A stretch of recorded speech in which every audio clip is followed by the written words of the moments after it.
Hoje, nossa missão é desvendar o ano de 2025 no Brasil. A gente vai olhar para 3 áreas que são, assim, cruciais para qualquer concurso público: saúde, educação e direitos humanos. Mergulhamos em um monte de relatórios, leis, notícias, para entender os grandes avanços, mas também as ameaças. E o que a gente encontrou foi um grande paradoxo, sabe? Um país de 2 caras. Vamos desempacotar isso? Vamos começar então pelo que foi, sem dúvida, o maior motivo de orgulho para o Brasil em 2025. Um feito que colocou o país em outro patamar na saúde global. No dia 18 de dezembro, lá em Brasília, o Brasil recebeu da Organização Mundial da Saúde, a OMS, a certificação pela eliminação da transmissão vertical do HIV. Ou seja, o país conseguiu zerar na prática a transmissão do vírus de mãe para filho.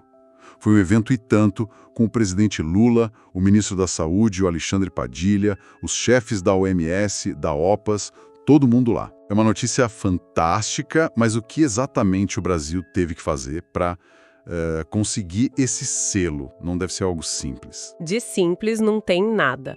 E é por isso que esse tema, olha, tem altíssima probabilidade de cair em prova. Não só como uma notícia, mas como um estudo de caso da potência do nosso SUS. Para conseguir essa certificação, a OMS impõe uma régua muito alta, com indicadores assim extremamente rigorosos. Eles olham para 2 coisas basicamente: impacto e processo. Certo. No impacto, o Brasil teve que provar que a taxa de transmissão de mãe para filho era menor que 2% e que a incidência de novos casos em bebês era quase nula, sabe? Menos de meio caso por 1.000 nascidos vivos. E nós conseguimos. E a parte do processo? Imagino que seja sobre garantir que o sistema funcione de ponta a ponta? Exatamente. E aqui está o coração da conquista, o que realmente importa para a gente entender. O Brasil precisou mostrar que mais de 95% das gestantes tinham acesso a 3 serviços essenciais. Primeiro, pré-natal.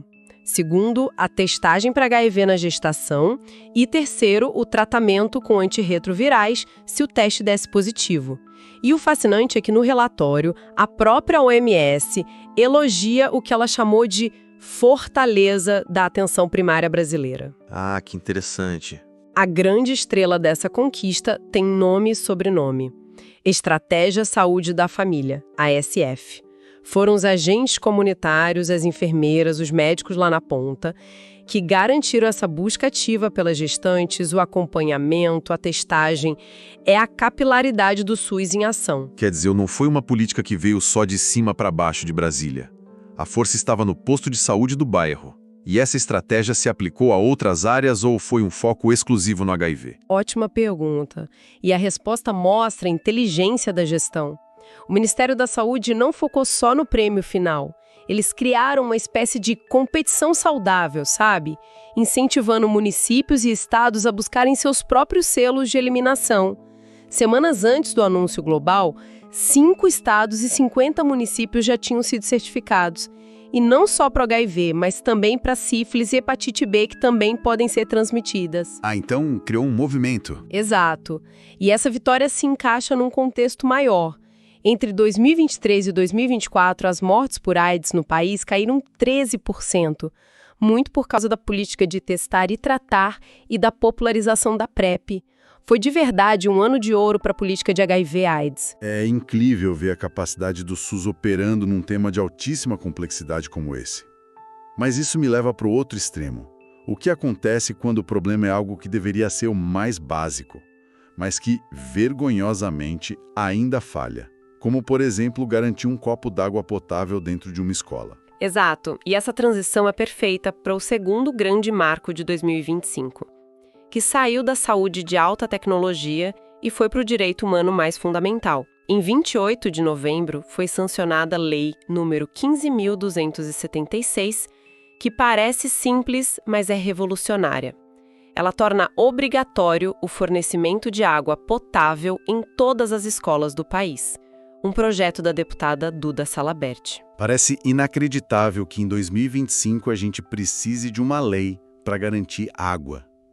Os números por trás disso devem ser assustadores, né? São chocantes.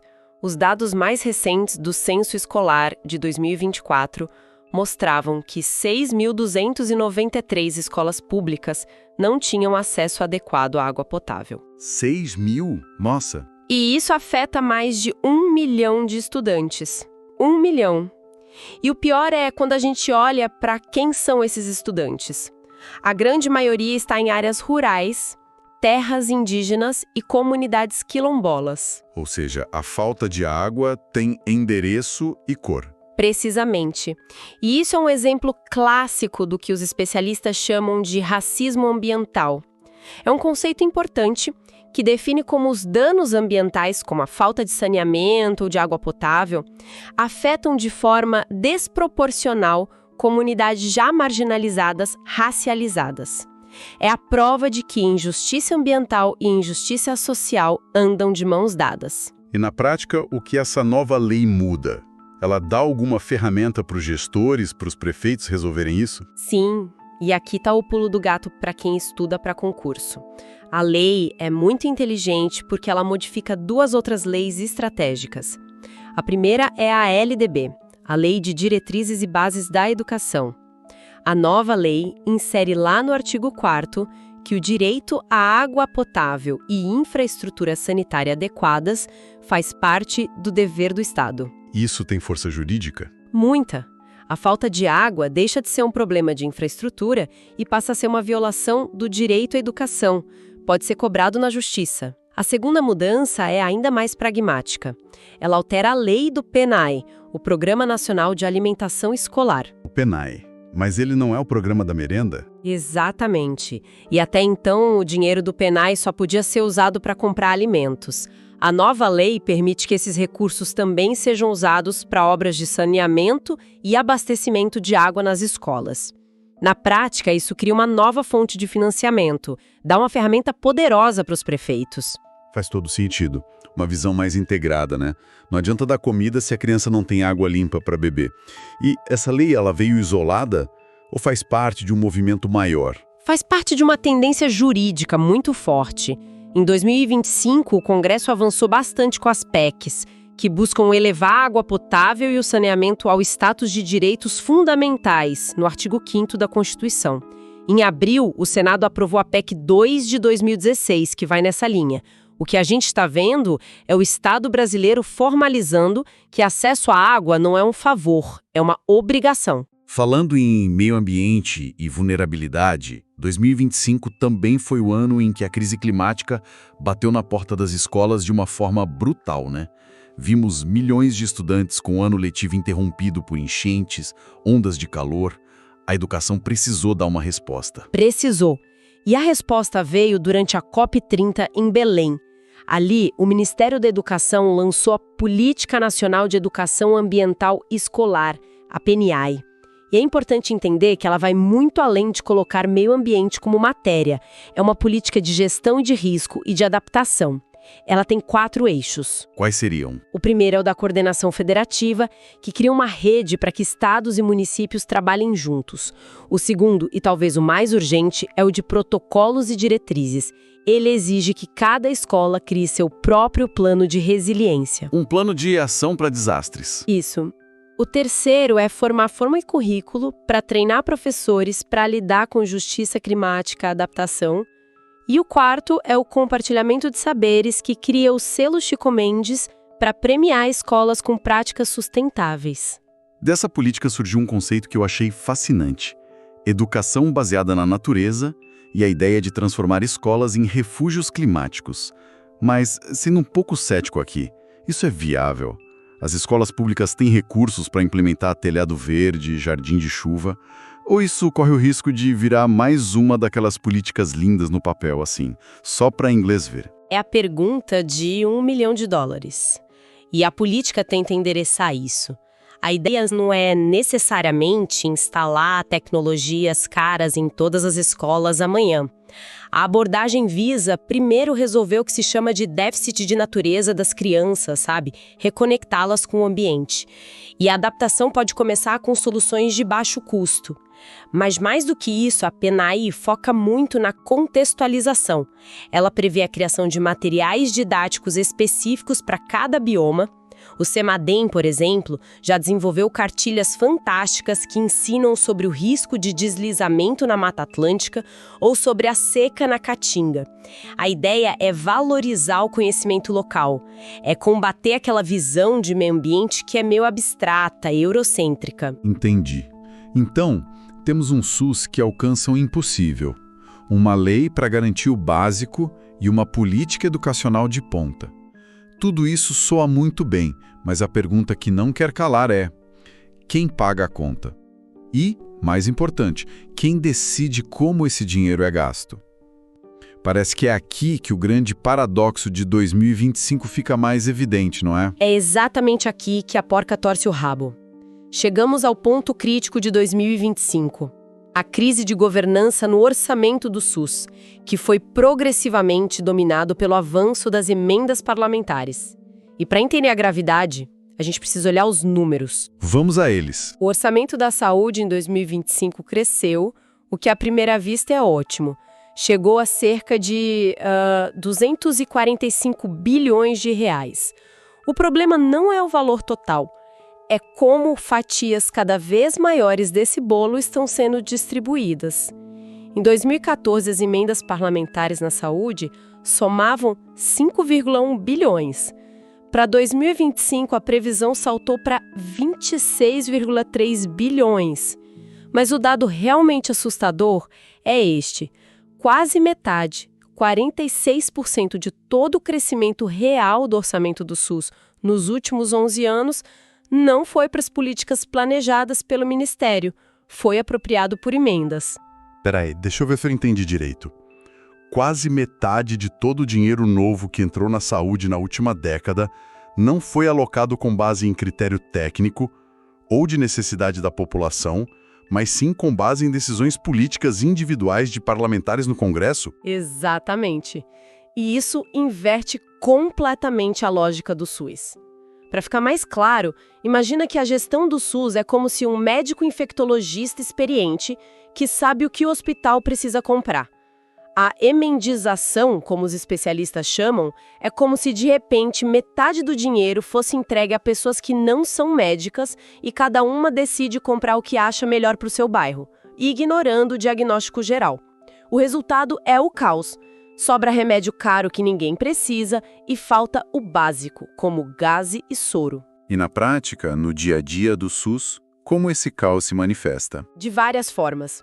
A primeira é a perda da equidade, que é um pilar do SUS. Recursos que deveriam ir para uma região com alta mortalidade infantil acabam indo para um município com um padrinho político forte. A segunda é a fragmentação. O dinheiro vem em pingos para comprar uma ambulância aqui, um tomógrafo ali, sem nenhuma integração.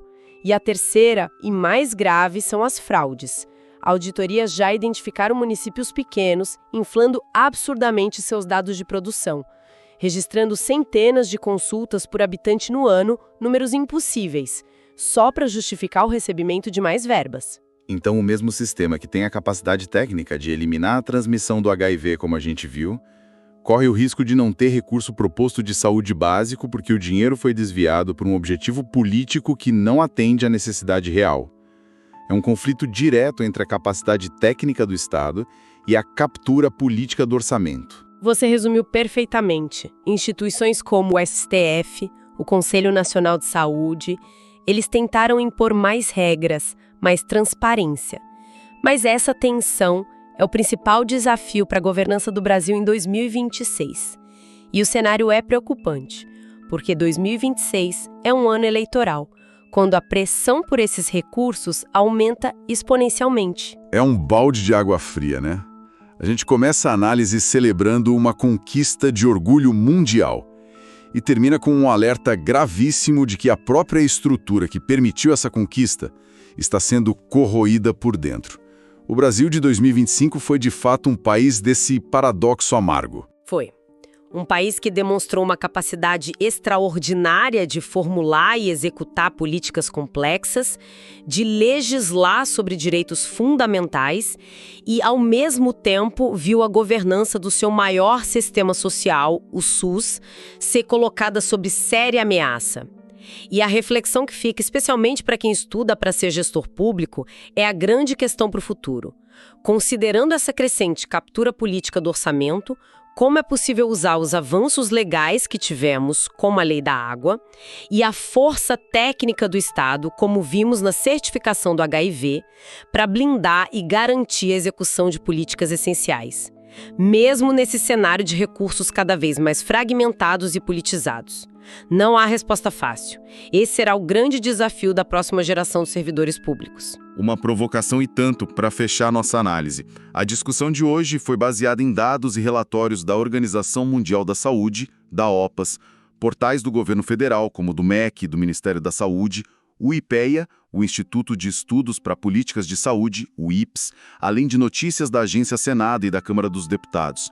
Para continuar recebendo análises aprofundadas e diárias para os seus estudos, não deixe de se inscrever no nosso canal do YouTube. A gente se encontra na próxima. Até lá!